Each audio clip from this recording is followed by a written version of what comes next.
امام مسلم رحمہ اللہ اپنی صحیح میں سیدنا ثوبان رضی اللہ تعالی عنہ کی حدیث روایت کرتے ہیں کہ رسول اللہ صلی اللہ علیہ وسلم نے فرمایا کہ اللہ تعالی نے زمین کو میرے لیے جمع کر دیا، اکٹھا کر دیا، تو میں نے اس کا مشرق بھی دیکھا، مغرب بھی دیکھا، پوری زمین دیکھی۔ وَإِنَّ أُمَّتِي سَيَبْلُغُ مُلْكُهَا مَا زُوِيَ لِي مِنْهَا، اس زمین کا جو حصہ بھی مجھے دکھایا گیا جمع کر کے، اکٹھا کر کے، میری امت کی بادشاہت ہر اس جگہ تک پہنچے گی جو جگہ مجھے دکھائی گئی جمع کر کے اس زمین سے۔ اور اسی حدیث میں ہے نبی صلی اللہ علیہ وسلم نے فرمایا وَإِنِّي سَأَلْتُ رَبِّي لِأُمَّتِي أَلَّا يُهْلِكَهَا بِسَنَةٍ عَامَّةٍ، میں نے اپنی امت کے لیے اپنے رب سے یہ مانگا ہے، سوال کیا ہے کہ اسے عام قحط سالی میں ہلاک نہ کر دے۔ وَأَلَّا يُسَلِّطَ عَلَيْهِمْ عَدُوًّا مِنْ سِوَى أَنفُسِهِمْ، کہ اللہ تعالی ان پر کوئی ایسا دشمن مسلط نہ فرمائے جو ان میں سے نہ ہو، مسلمانوں میں سے نہ ہو۔ فَيَسْتَبِيحَ بَيْضَتَهُمْ، جو کہ پوری امت پر غالب آ جائے، ساری امت کو مغلوب کر دے اور امت کی کوئی مرکزیت، کوئی قیادت ہی باقی نہ رہے۔ وَإِنَّ رَبِّ قَالَ، میرے رب نے فرمایا یا محمد صلی اللہ علیہ وسلم انی اذا قضیت قضاء فإنه لا يرد، میں جب کسی بات کا فیصلہ کر لیتا ہوں تو پھر وہ فیصلہ لوٹتا نہیں ہے، اس کو لوٹایا نہیں جا سکتا، وہ پورا ہو کر رہتا ہے۔ وَإِنِّي آتَيْتُكَ لِأُمَّتِكَ أَلَّا أُهْلِكَهُمْ بِسَنَةٍ عَامَّةٍ بِسَنَةٍ بِعَامَّةٍ، میں نے تیری امت کو یہ چیز دے دی ہے کہ انہیں میں عام قحط سالی میں مبتلا کر کے پوری کی پوری امت کو ہلاک نہیں کروں گا۔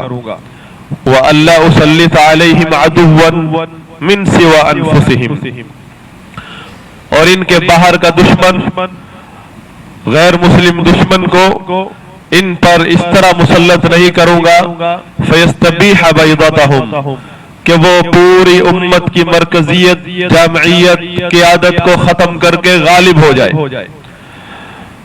وَلَوْ اجْتَمَعَ عَلَيْهِمْ مَنْ بِأَقْطَارِهَا، اگرچہ اس امت کا دشمن زمین کے ہر کونے سے جمع ہو کر کیوں نہ آ جائے، کوئی باہر کا دشمن زمین کے کونے کونے سے جمع ہو کر، اکٹھا ہو کر حملہ آور ہو جائے، پھر بھی اس امت کے اوپر اس طرح غلبہ نہیں پا سکتا کہ اس امت کی قیادت، اس امت کی اجتماعیت، اس امت کی مرکزیت کو ختم کر کے غالب ہو جائے اور امت کو ختم کر دے۔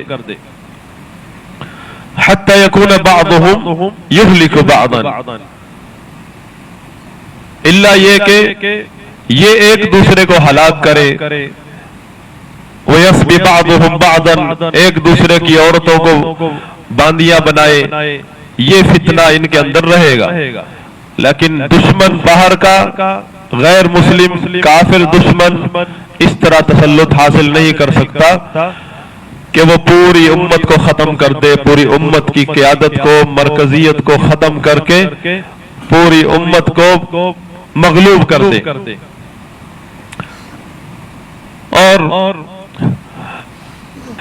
وَلَا تَزَالُ طَائِفَةٌ مِّنْ أُمَّتِي، اور میری امت میں ایک گروہ ہمیشہ رہے گا، عَلَى الْحَقِّ مَنْصُورًا، حق پر غالب رہے گا، لَا يَضُرُّهُ مَنْ خَذَلَهُ، جس نے بھی ان کا ساتھ چھوڑا ان کا کچھ نہیں بگاڑ سکتا. ولا من خالفہم، اور جس نے بھی ان کی مخالفت کی وہ بھی ان کا کچھ نہیں بگاڑ سکتا. حتی یأتی امر اللہ، حتی یأتی امر اللہ تبارک و تعالی، حتیٰ کہ اللہ کا امر، اللہ تبارک و تعالی کا امر آ جائے، وہ گروہ ہمیشہ بلا کسی انقطاع کے رہے گا اس امت کے اندر، حق پر غالب رہے گا. اس کی مخالفت کرنے والا، اس کا ساتھ چھوڑنے والا کوئی اس کا کچھ نہیں بگاڑ سکتا، اگرچہ وہ قلیل تعداد میں ہے، قلت میں ہوں گے. حتی یأتی امر اللہ، حتیٰ کہ اللہ کا امر آ جائے. دوسری مسند احمد کی حدیث میں ہے کہ حتی یقاتل آخرہم الدجال، حتیٰ کہ اس گروہ کا آخری بندہ دجال سے لڑے گا. حضرات گرامی، مختصراً گزارش یہ ہے کہ جو لوگ امت مسلمہ کو مایوس کرنے کے لیے اپنے افکار پھیلاتے ہیں، جن کا محور اس بات پر ہے کہ اس امت کی قیادت، اجتماعیت ختم ہو چکی ہے، اب نئے سرے سے کوئی قائد بنے گا، نئے سرے سے تنظیم سازی ہوگی اس امت کی، نئے سرے سے کوئی خلیفہ آئے گا. یہ گروہ ہمیشہ امت کی مصیبتوں کا سبب بنا ہے. آج یہ 1 صدی ہو چکی ہے، اس گروہ کے اکثر لوگوں کا تعلق تنظیم اخوان المسلمین سے ہے، وہیں سے افکار لیے ہیں. اگرچہ اس تنظیم سے رکنی حیثیت نہ بھی رکھتے ہو، یہ تنظیم اپنے افکار امت مسلمہ کے لوگوں کے اندر اس طرح پھیلا چکی ہے کہ جس طرح کسی جسم کے اندر کوئی بیماری پیدا ہوتی ہے اور بعد میں بگڑ کر پورے جسم میں پھیل جائے. اس تنظیم کے افکار اس وقت شعوری طور پر، لاشعوری طور پر اکثریت لوگوں نے پکڑ لیے ہیں، اور اکثریت کی یہ ذہنیت بن چکی ہے جو اس تنظیم نے پھیلائی ہے. اس تنظیم کا بنیادی مقصد موجودہ حکومتیں اور افواج پر انقلاب لانا ہے، اور اس کے پیچھے کون سی طاقتیں کار فرما ہے، کون سی طاقتیں ان کی کمر کو مضبوط کرتی ہیں، یہ ہر اسلامی حکومت کے سیکیورٹی ادارے اچھی طرح سمجھتے ہیں، اور علماء اس چیز کو بیان کر چکے ہیں اور بیان کر رہے ہیں، خاص طور پر سلفی علماء. اور سب سے پہلے شیخ البانی رحمہ اللہ نے پوری زندگی اسی تنظیم کے افکار سے لوگوں کی اصلاح میں بسر کی ہے، اور بعد میں آنے والے علماء کرام نے کسی نے وضاحت کے ساتھ، تفصیل کے ساتھ، کسی نے اجمالاً رد کیا ہے. لیکن فوج در فوج بکثرت مرد، عورت، بچے، جوان سب اپنے آپ کو اس تنظیم کے فتنے میں جھونکے چلے جا رہے ہیں. اور اس تنظیم کا ایک فتنہ یہی ہے کہ لوگوں کے دلوں میں، دماغوں میں یہ راسخ کر دی ہے بات کہ جو موجودہ حکومتیں ہیں اور افواج ہیں، موجودہ قیادتیں ہیں، حتیٰ کہ مملکہ سعودی عرب اس وقت کوئی حکمران اسلامی قائد یا امیر کی حیثیت نہیں رکھتا.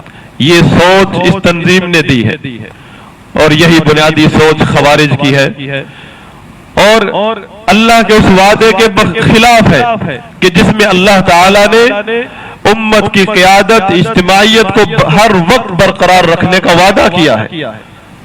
یہاں تک بتا دیا ہے کہ اس امت کا دشمن زمین کے کونے کونے سے جمع ہو کر حملہ آور کیوں نہ ہو جائے، اس امت کی قیادت اور اجتماعیت کو ختم نہیں کر سکتا.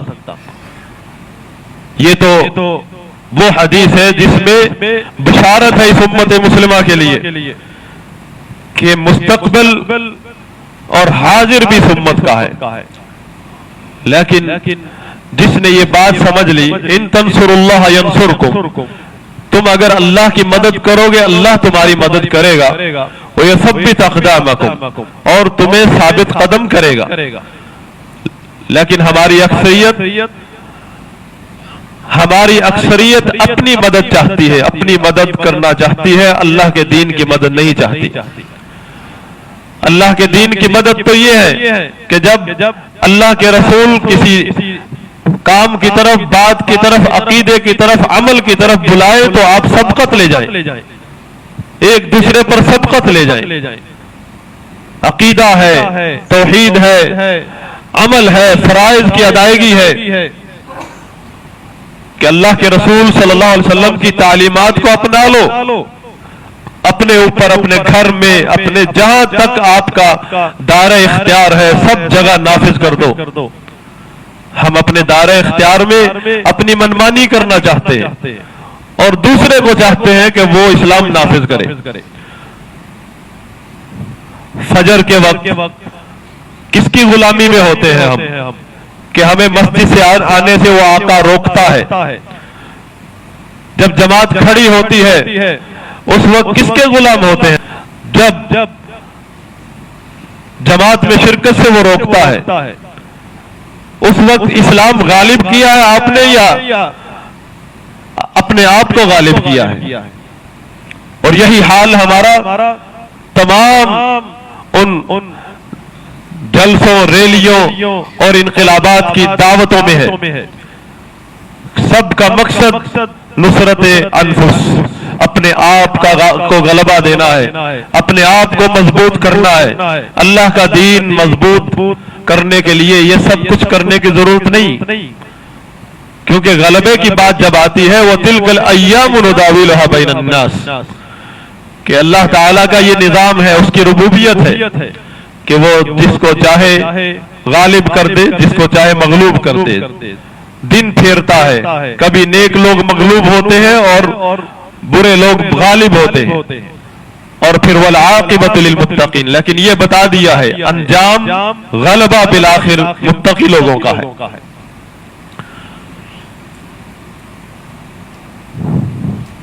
آخری شخص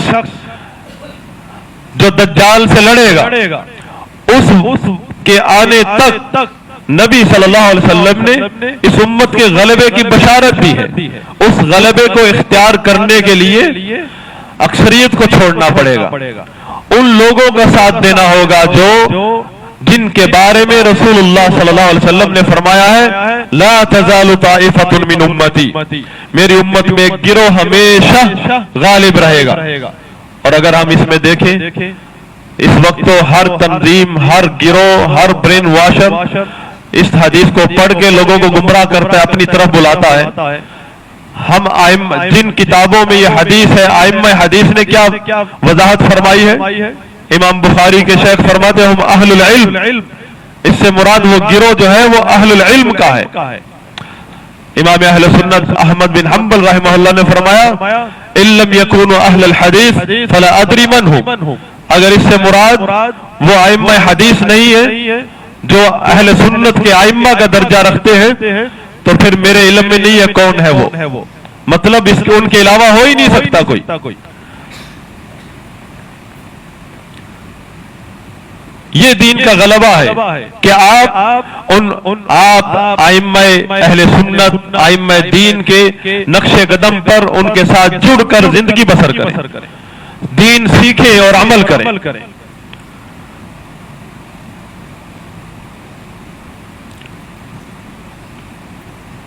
نبی صلی اللہ علیہ وسلم کا فرمان ہے، مسند احمد کی حدیث ہے،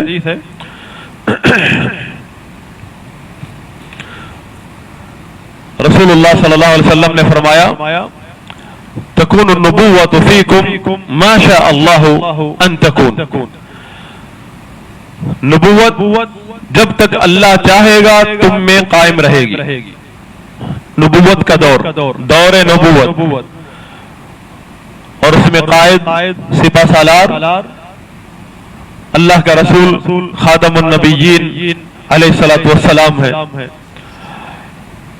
پھر فرمایا ثم يرفعها اذا شاء ان يرفعها، اس کے بعد جب اللہ چاہے گا اس نبوت کو اٹھا لے گا، دور نبوت کو اٹھا لے گا۔ ثم تكون خلافہ على منهاج النبوہ، اس کے بعد خلافت آئے گی نبوت کے منہج کے مطابق، منہاج نبوی کے مطابق، فتکون ما شاء اللہ ان تکون، جب تک اللہ چاہے گا یہ خلافت برقرار رہے گی۔ دوسری حدیث میں اس کی مدت 30 سال بتائی ہے، سیدنا علی رضی اللہ عنہ پر ختم ہو جاتی ہے۔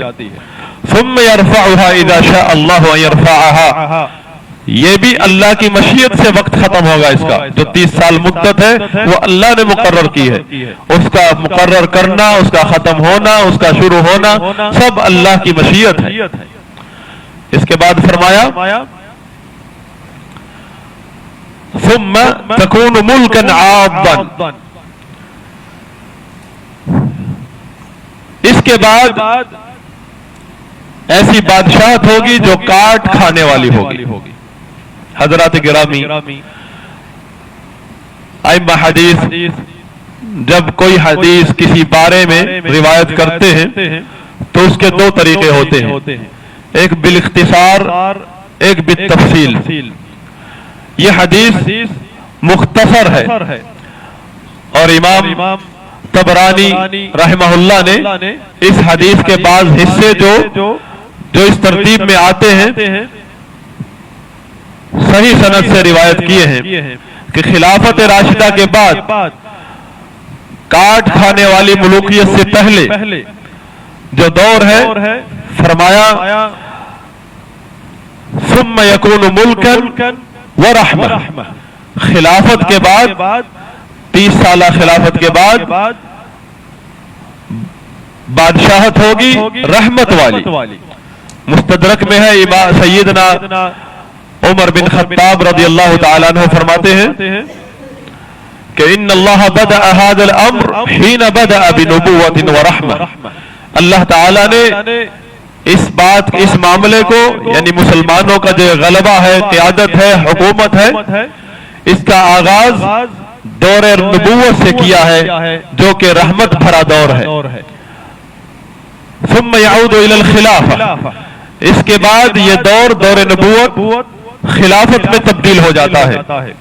ثم يعود الى سلطان ورحمہ، اس کے بعد خلافت کا دور ایسی سلطنت میں تبدیل ہو جاتا ہے جو رحمت والی ہے۔ ثم يعود ملکا ورحمہ، اس کے بعد ایسی بادشاہت میں تبدیل ہو جاتا ہے جو کہ رحمت والی ہے۔ ثم يعود جبریتا، اس کے بعد جبری دور آئے گا۔ تو یہ سیدنا عمر بن خطاب رضی اللہ عنہ کا فرمان ہے۔ مطلب شروع کا دور یا تو دور نبوت ہے، یا خلافت راشدہ ہے، یا رحمت والی مملکت ہے، رحمت والا دور ہے، دور رحمت ہے۔ دور نبوت، دور خلافت، دور رحمت۔ دور نبوت خلافت راشدہ سے پہلے رسول اللہ صلی اللہ علیہ وسلم کی زندگی کا دور، دور خلافت خلفاء راشدین کا دور، اور دور رحمت سیدنا امیر المومنین معاویہ بن ابی سفیان رضی اللہ عنہ کا دور، اس سے شروع ہوتا ہے۔ پھر آپ صلی اللہ علیہ وسلم نے اس امت کے مستقبل کے بارے میں جو خوشخبریاں دی ہیں ان میں ایک خوشخبری یہ ہے، فرمایا مسلم شریف کی حدیث ہے لا یزال الاسلام عزیزا، یہ اسلام غالب رہے گا، مضبوط رہے گا، منیعا، ہر قسم کا دفاع کرے گا، الی 12 خلیفہ، 12 خلفاء تک۔ لا يزال هذا الدين عزيزا منيعا الى 12 خلیفہ۔ دوسری روایت میں ہے کہ یہ دین غالب اور منیع، ہر قسم کا دفاع کرنے والا دور رہے گا 12 خلفاء تک۔ 12 خلفاء کی اگر ہم ترتیب دیکھیں، پہلا خلیفہ سیدنا ابو بکر صدیق رضی اللہ عنہ ہے، خلفاء راشدین پہلے 4 خلفاء، اور ان کے بعد جو 12واں خلیفہ آتا ہے تسلسل کے ساتھ وہ خلیفہ عمر بن عبدالعزیز ہے رحمہ اللہ۔ یعنی اس دور کا ذکر کر کے نبی صلی اللہ علیہ وسلم نے اس امت کے غلبہ کی ضمانت دی، اس امت کے غلبے کی ضمانت دی۔ باقی دور نبوت میں بھی ایسے واقعات ہوئے ہیں جس سے امت مسلمہ کے دل لرز جاتے ہیں۔ سیدنا حمزہ رضی اللہ عنہ کی شہادت اور قاری صحابہ کرام کی ایک جماعت جن کو بے دردی سے دھوکہ دے کر شہید کیا گیا، پورا مہینہ نبی علیہ الصلوۃ والسلام کفار کے دشمنوں کے خلاف قنوت نازلہ کرتے رہے، بڑا دردناک حادثہ ہوا، پورے صحابہ کرام کے دلوں پر اثر کیا۔ اسی طرح خلافت راشدہ میں حادثات ہوئے، سیدنا عمر رضی اللہ عنہ کی شہادت ہوئی، سیدنا عثمان رضی اللہ عنہ کی شہادت نے تو دل ہلا کر رکھ دیے، اور پھر اس کے بعد خلافت راشدہ کے بعد حادثے ہوئے۔ سیدنا حسین رضی اللہ عنہ کی شہادت اتنا بڑا حادثہ تھا کہ امت مسلمہ کا دل لہ گیا، لیکن ان حادثات کا مطلب یہ نہیں ہے کہ اسلام زندہ ہوتا ہے کربلا کے بعد، کہ اس سے پہلے مرگ چکا ہوتا ہے اسلام، نعوذ باللہ من ذالک، کیونکہ اللہ تعالیٰ نے وعدہ کیا ہے اسلام تو آج بھی نہیں مرا، اسلام تو نہ کبھی مٹے گا نہ مٹا ہے۔ یہ سوچ غلط ہے، اسلام ہمیشہ غالب رہے گا اور غالب رہا ہے، کبھی ایک دن بھی ایسا نہیں آئے گا بیچ میں کہ اسلام مغلوب ہو جائے، حال لوگ چھوڑ کر ایک طرف ہو جائے تو ان کی بدبختی، اور جو لوگ بھی اسلام کے منہج کے ساتھ رہیں گے، چاہے 4-5 رہیں، چاہے تھوڑے سے رہیں، وہی غالب رہیں گے۔ یہ تو آپ نے فیصلہ کرنا ہے، آپ نے اسلام غالب رہے گا، اسلام کے ساتھ رہیں گے تو آپ بھی غالب رہیں گے۔ اگر اسلام کا منہج چھوڑ دیں گے، اہل بدعت کا منہج اپنائیں گے تو جائیں گے اپنے مقدر پائیں گے، اور اس خلافت راشدہ کے ترانے گا گا کر روتے رہیں گے۔ خلافت راشدہ کے دن، غلبے کے دن، وہ اسلام کے دن ہے، اور اہل اسلام اہل سنت کے دن ہے، اہل بدعت کا اس میں کوئی حصہ نہیں ہے۔ راستہ آپ اپنائیں اہل بدعت کا، اور ترانے گائے خلافت راشدہ کے، اور مجنو کی طرح روئیں، راستہ آپ نے اپنایا اہل بدعت کا، تو غلبہ تو اللہ کا موجود ہے، وعدہ ہے، اور دین غالب ہے۔ یہ تو آپ نے راستہ چھوڑا، اسلام کے ماننے والے اہل سنت، اسلام کا ساتھ دینے والے لوگوں کو کم کر کے رکھ دیا آپ نے چھوڑا ان کو، وہ تو ساتھ لگے رہیں گے، اسلام کے منہج کے ساتھ لگے رہیں گے، آپ ان کا ساتھ دیں نہ دیں، کیونکہ اسلامی تعلیمات پر ثابت قدم رہنا سب سے بڑی کرامت ہے یہ بندہ مومن کی، کہ اسلامی منہج پر نبی صلی اللہ علیہ وسلم اور خلفاء راشدین کی سنت پر ثابت قدم رہنا اور اسی پر مر جانا، خاتمہ ہونا، اس سے بڑی کرامت نہیں ہے اللہ کے ولی کی۔ ہمارے نزدیک کرامت یہ ہے کہ ہم اڑنے لگ جائیں، طیارے کو نیچے گرا دے، بارش روک دے، نعوذ باللہ، اس طرح کی اوٹ پٹانگ خرافات، اور اسی طرح ہم انقلابی لوگ، ہماری کرامت بھی یہی ہے کہ ہم کوئی تختہ الٹ دے اور سب کو ملیا میٹ کر کے ایک نیا نظام لے آئیں گے دن دیکھتے دیکھتے۔ یہ سارے خوارج کے خواب ہیں، اور کبھی خوارج کا خواب پورا نہیں ہوا۔ اللہ کے نبی صلی اللہ علیہ وسلم نے بد دعا دی ہے، جو لوگ خوارج کا منہج اپناتے ہیں، فرمایا کلما خرج منہم قرن قطع، جب بھی ان میں کوئی جماعت نکلے گی اور غالب ہوگی، اس کی جڑ کاٹ کے رکھ دی جائے گی، کبھی غلبہ نصیب نہیں ہوگا۔ راستہ اپنائیں آپ خوارج کا، اہل بدعت کا، اور غلبے کی امید کریں اللہ سے۔ سب سے پہلے ہماری ذمہ داری ہے ان تنصر اللہ ینصرکم، اگر آپ اللہ کی مدد چاہتے ہیں، میں اور آپ، اللہ کا دین غالب ہے، اس کے بندے غالب ہیں، کوئی انہیں ان کا کچھ نہیں بگاڑ سکتا، جیسے حدیث میں آیا ان کی مخالفت کرنے والا، ان کا ساتھ چھوڑ دینے والا کوئی کچھ نہیں بگاڑ سکتا، اسی کا کچھ بگڑے گا، وہی رسوا ہوگا، وہی مغلوب ہوگا جو چھوڑے گا۔ اگر ہم اللہ کی مدد چاہتے ہیں تو اس کی شرط ہے ان تنصر اللہ، اگر تم اللہ کی مدد کرو گے اللہ تمہاری مدد کرے گا۔ اللہ کی مدد کیا ہے کہ ہم اس کے دین کو پکڑ لیں، اس کے دین پر صحیح عقیدے کے ساتھ صحیح منہج کے ساتھ ثابت قدم ہو جائیں، پھر نہ دیکھیں کہ ہمارے ساتھ کون دیتا ہے ساتھ کون نہیں دیتا، ہم کم رہ گئے تھوڑے رہ گئے یا زیادہ ہیں۔ سب سے پہلے دین کی تعلیمات، جذبات کو پھینکے سمندر میں، سب سے پہلے اللہ اور اس کے رسول کی تعلیمات، پھر آپ کا مقدر بنے گی اللہ کی مدد۔ ورنہ یہ مدد جس کا خواب ہم دیکھتے ہیں، یہ مدد اہل سنت کا راستہ چھوڑنے والوں کے لیے نہیں ہے۔ اہل سنت کا مطلب جن لوگوں نے رسول اللہ صلی اللہ علیہ وسلم اور صحابہ کا راستہ اپنایا ہے، اور اللہ کا یہ وعدہ ہے وہ لوگ جو اسلام کا منہج اپناتے ہیں، رسول اللہ صلی اللہ علیہ وسلم اور صحابہ کے طریقے کو اپنا مسلک بنا لیتے ہیں، کسی دور میں بھی ہو، پہلی بات یہ کہ وہ کوئی ایسا دور نہیں ہے ان سے خالی ہو، ایسے لوگ ہمیشہ رہیں گے۔ اور دوسری بات یہ کہ ہمیشہ وہ غالب رہیں گے۔ غالب ہونے کا مطلب یہ نہیں ہے کہ ان کے پاس ہر وقت کرسی ہو۔ احمد بن حنبل رحمہ اللہ کے دور میں کرسی موجود تھی، حدود کا نفاذ تھا، لیکن اہل بدعت کے پاس تھی، معتزلہ کے پاس تھی۔ اس وقت کیا فرمایا؟ طائفہ منصورہ اہل الحدیث ہیں، یعنی ائمہ حدیث، اہل سنت کے ائمہ۔ اور آج کے دور میں الحمدللہ حدود کا نفاذ بھی اہل سنت کے پاس ہے، اور مسلک تو ہمیشہ اہل سنت اہل حدیث کے پاس ہے۔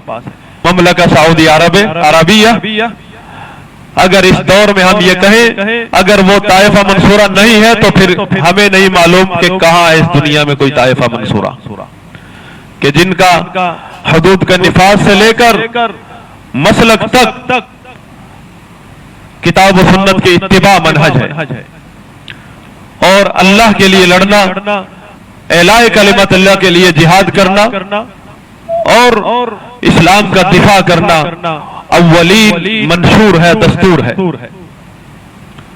اللہ سے دعا ہے کہ اللہ تعالی ہمیں ہمیشہ حق کو سمجھنے کی توفیق عطا فرمائے اور حق کا ساتھ دینے کی توفیق عطا فرمائے۔ اقول ما تسمعون واستغفر الله لي ولكم ولسائر المسلمين فاستغفروه انه هو الغفور الرحيم۔ اللهم اعز الاسلام والمسلمين واذل الشرك والمشركين ودمر اعداءك اعداء الدين۔ اللهم آتنا في الدنيا حسنة وفي الآخرة حسنة وقنا عذاب النار والحمد لله رب العالمين۔